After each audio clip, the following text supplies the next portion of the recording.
westfrance-emploi.com.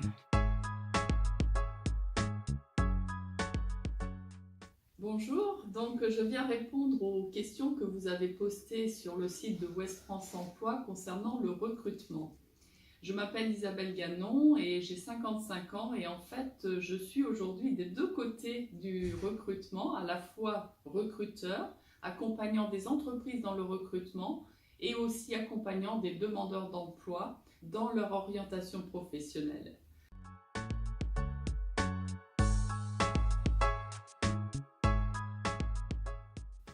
Se rapprocher d'une entreprise est la première démarche que je peux vous conseiller. Et pour cela, ne pensez pas uniquement au service recrutement.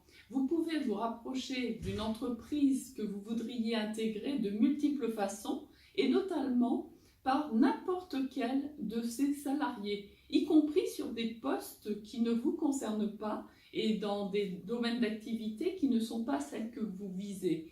C'est d'abord avoir des éléments sur le fonctionnement de l'entreprise, les personnes qui seraient judicieux d'intégrer. Et si vous voulez des démarches sur le rapprochement avec les entreprises, la démarche réseau en quelque sorte, vous aurez des conseils sur la chaîne YouTube Énergie Relationnelle. Alors, si vous n'avez pas d'idée, je reprends mes notes, si vous n'avez pas d'idée, vous pouvez regarder aussi, par exemple, sur le site de Ouest France Emploi, les entreprises qui recrutent dans le domaine international. Et faites la même démarche. Vous pouvez envoyer une candidature spontanée, y compris s'il n'y a pas d'offre d'emploi sur un contrat en alternance, mais essayez de vous rapprocher d'un salarié, quelle que soit sa fonction dans l'entreprise, pour en savoir plus et peut-être être coopté pour que quelqu'un porte votre CV directement au service recrutement.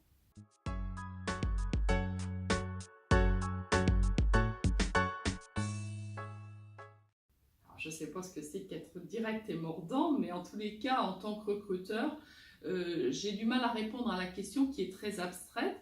Ce que je dirais, c'est que d'une façon générale, il faut mettre en avant les qualités pour le poste visé. C'est pour ça qu'il faut rédiger une lettre de motivation et adapter son CV à chaque nouvelle candidature. On ne fait pas un CV pour tous les postes, on fait un CV en fonction de ce sur quoi on postule. Et puis, pour le reste, il n'y a pas à être mordant ou autre, c'est de juste mettre en avant vos atouts.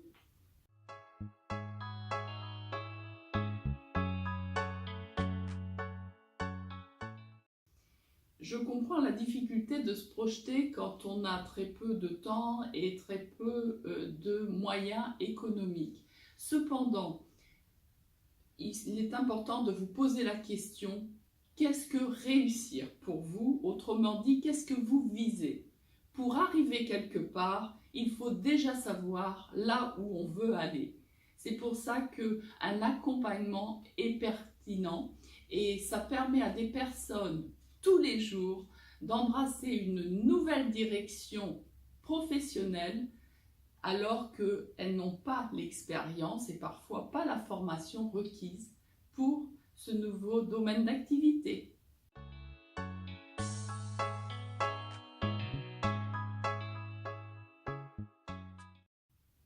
Mettre en avant ces qualités n'a rien de prétentieux. On ne fait pas du déclaratif comme ça se passe souvent en entretien, puisque le déclaratif ne donne aucun élément au recruteur sur ce qu'on appelle la prédictibilité de réussite du candidat. Ce qu'on va investiguer, c'est l'expérience.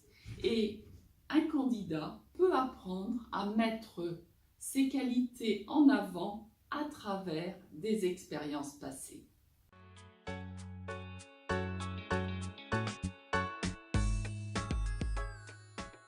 Alors, c'est deux métiers différents.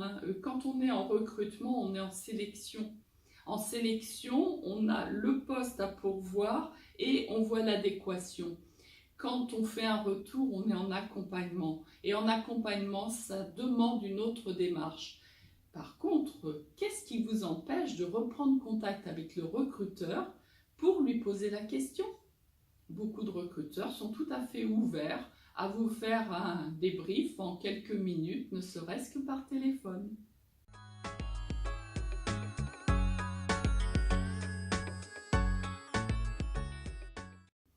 Alors, c'est intéressant parce que en échangeant avec Benjamin de Ouest France Emploi, on a deux lectures différentes de cette question, donc je vais y répondre des deux façons. Pour ma part, j'avais entendu la question, c'est quand je suis en micro-entreprise et que d'un seul coup mon activité explose, est-ce que je peux recruter? Alors, la première question, quel que soit le statut juridique de l'activité, c'est est-ce que j'ai besoin d'un temps complet? Est-ce que dans un premier temps, ce n'est pas certaines compétences? Et si c'est certaines compétences, pensez à la prestation de service au moment où on en a besoin. Et si ça va jusqu'à avoir besoin d'un temps plein, si le recrutement n'est pas son métier, je conseille vraiment de se faire accompagner parce que ça peut coûter très cher financièrement et humainement de recruter quelqu'un qui n'est pas adapté aux besoins de l'entreprise. Et ça peut passer en formation au recrutement, formation à la sélection. Et dans ce cadre-là, il y a des aides, donc ce n'est pas si cher que ça pour une entreprise. Benjamin a compris la question de façon différente. Il a compris, est-ce que je peux être un recruteur pour je ne sais pas qui, ça peut être des entreprises, ça peut être des prestations recrutement, sous le statut de micro-entreprise. Bien évidemment, vous pouvez faire cela en portage salarial, vous pouvez faire cela en auto-entrepreneur. Le statut juridique n'a rien à voir avec l'activité. Votre professionnalisme, vous le gardez. Si vous êtes en début d'activité, bien évidemment que vous n'allez pas vous mettre des coûts supplémentaires de monter une entreprise avec tout ce que ça implique. Donc, lancez-vous.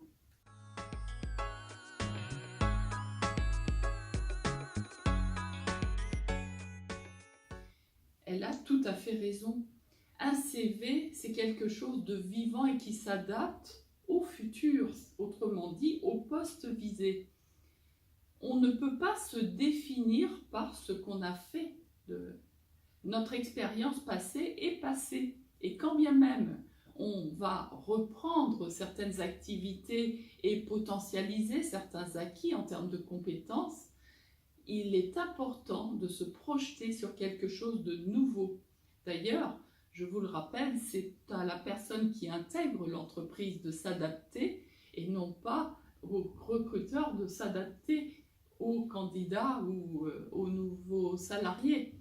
Alors, bien évidemment, il y a une adaptation mutuelle, seulement vous donnerez plus confiance au recruteur si vous montrez que vous avez des capacités d'adaptation.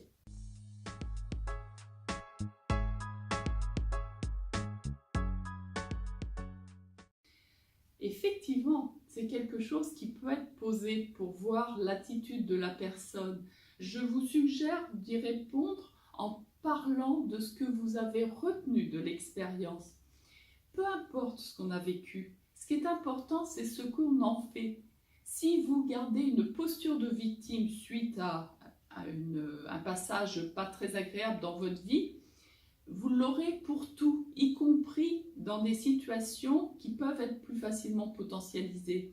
Et ce qui intéresse quelqu'un qui va vous embaucher, c'est que vous montriez votre capacité à faire feu de tout bois en quelque sorte, à grandir à partir de n'importe quelle situation et en opérationnel à trouver la solution à n'importe quelle problématique, y compris des problématiques humaines et comportementales.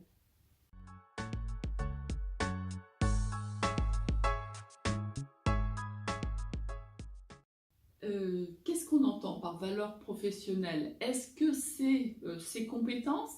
Est-ce qu'il s'agit du niveau de rémunération? Alors, s'il s'agit des compétences, c'est à travers son expérience qu'on peut identifier ses compétences et également à travers sa personnalité. Ça peut se faire en accompagnement, bien évidemment, ou en se posant de bonnes questions.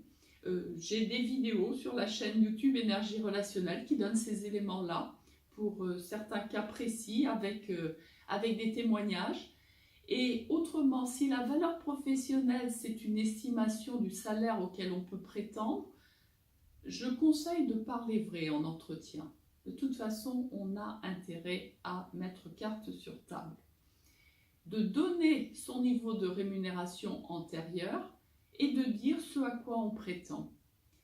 Bien évidemment, si on n'a pas d'expérience et qu'on veut changer de poste, il sera difficile d'emblée d'obtenir un niveau supérieur, encore que si on sait valoriser ses compétences et les mettre en évidence, c'est tout à fait possible. Seulement, si on n'a pas cette faculté-là ou si on n'a pas eu cette approche-là, on peut très bien aussi, dès l'entretien de recrutement, parler de l'acceptation du salaire qui est proposé et exiger qu'à l'issue d'une certaine période, ça peut être 2 mois, ça peut être 3 mois, ça peut être 6 mois, on se retrouve pour négocier son salaire en fonction de ce qui a été réalisé sur cette période d'intégration. Quand on a fait ses preuves, c'est toujours plus facile de faire monter les enchères.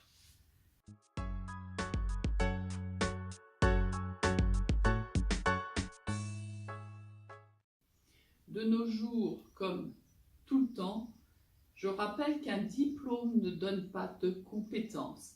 C'est ce que l'on fait, c'est la mise en application de ce que l'on a appris qui se transforme en compétences.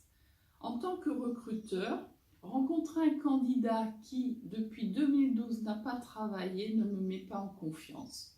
Je vous incite vraiment, je vous encourage à aller sur le marché du travail, y compris sur un poste qui est sous-qualifié par rapport à votre niveau de diplôme. Commencez par acquérir le savoir-faire et le savoir-être, je vais dire basico-basique du travail, à apprendre à collaborer avec des collègues sur un projet commun. Et quand vous pourrez montrer que vous avez un autre niveau et d'autres capacités par vos propositions, par votre attitude, vous aurez progressivement des responsabilités. Une entreprise a besoin de personnes qui sont capables de gérer certaines responsabilités. Encore faut-il montrer qu'on est apte à les assumer. Donc, allez au travail.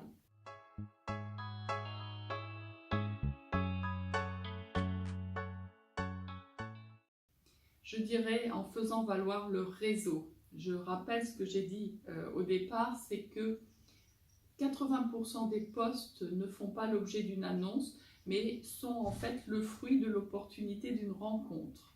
C'est pour ça qu'en parlant autour de vous, de ce que vous faites, de ce que vous aimeriez faire et de ce que vous avez fait, de ce que vous recherchez, les personnes qui vous connaissent et vos anciens collègues, par exemple, peuvent avoir connaissance d'autres emplois à pourvoir par le biais de leur conjoint ou par leurs propres relations. Si elles ont eu un bon contact avec vous durant leur collaboration, elles vont vous recommander. Et puis le réseau, c'est aussi simple qu'un copain de chien, que des personnes que l'on va rencontrer à la sortie de l'école de ses enfants, autour d'activités de ses enfants ou de ses propres activités extra-professionnelles ou dans le milieu associatif. Je vous encourage vraiment, par exemple, si vous changez de région, à vous impliquer au niveau associatif parce que c'est un moyen de rencontrer des personnes qui vont avoir un réseau, puisque toutes les associations, ou la plupart, fonctionnent en interaction avec des entreprises pour avoir des financements. Donc c'est une bonne façon d'être mis en relation. Et puis toujours pour le réseau, ce que je conseillais à la personne qui cherchait une entreprise pour son contrat d'alternance, c'est aller à la rencontre des salariés et des entreprises pour créer l'opportunité vous-même. Renseignez-vous, parlez, intéressez-vous à l'autre, à ce qu'il fait, à ce qui se passe dans son entreprise. Et bien souvent, c'est lui-même qui portera votre CV à la personne qui recrute.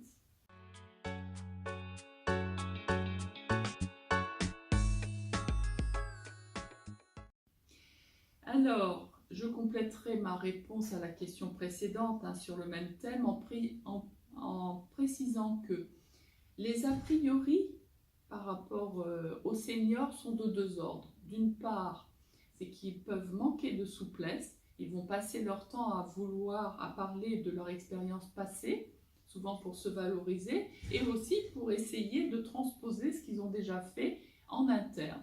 Donc, c'est de montrer par votre discours, par la mise en avant de vos compétences et de vos facultés, que vous pouvez vous adapter à un nouvel environnement.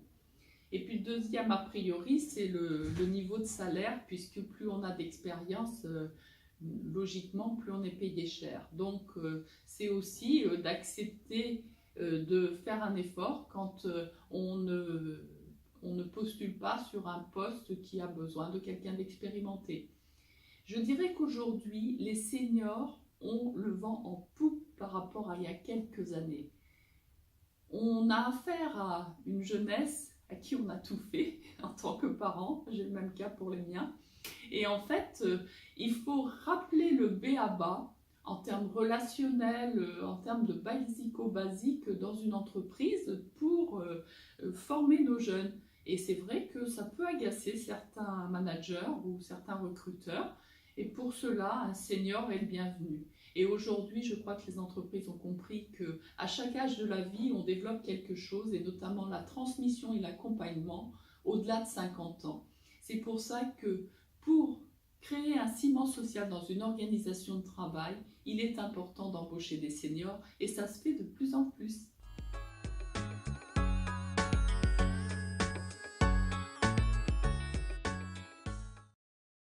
Je suis jeune diplômée avec 6 mois de CDD et des stages exercés dans le cadre de mes études de Master 1 et Master en Marketing Communication. Je cherche actuellement un poste de junior chef de projet marketing ou événementiel. Or, je vois de plus en plus de postes ouverts de junior sous la forme d'alternance ou de stage. Et ensuite, on passe à des profils de 2 à 3 ans d'expérience. Comment je me situe? Alors, cette personne se pose la question, est-ce que je reprends les études ou est-ce que je m'inscris à l'université pour avoir une convention de stage? Qu'est-ce que je fais? Je dirais qu'il faut lire au-delà des libellés d'une annonce. Quand on demande un stage, enfin un stagiaire ou un alternant, c'est souvent pour des raisons de coût et puis aussi parce qu'on est sur un nouveau projet puis qu'on se dit c'est une façon d'intégrer une personne. Donc, on a prévu un temps d'accompagnement, de tutorat. On est en période d'apprentissage. Si vous estimez que vous avez déjà gagné en autonomie, dans ce cas-là, vous pouvez peut-être, même à l'issue de 9 mois d'expérience à travers vos stages et vos alternances, prétendre à un poste de junior. Précisez-le dans votre manière de vous présenter, de valoriser vos compétences. Donc ça se prépare aussi pour pouvoir le faire à travers le CV, la lettre de motivation et aussi en entretien d'embauche, parce que c'est là que tout sera validé. Donc n'en restez pas au libellé et allez au-delà.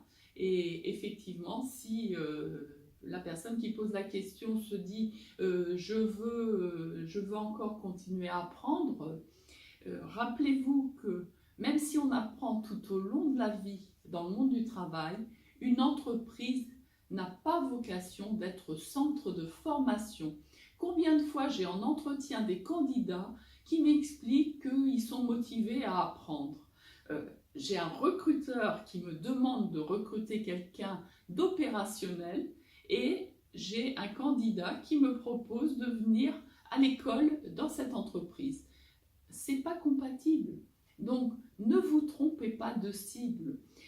Dites bien que si vous voulez progresser, vous voulez apprendre à travers la pratique et l'opérationnalité. Bonne chance à vous.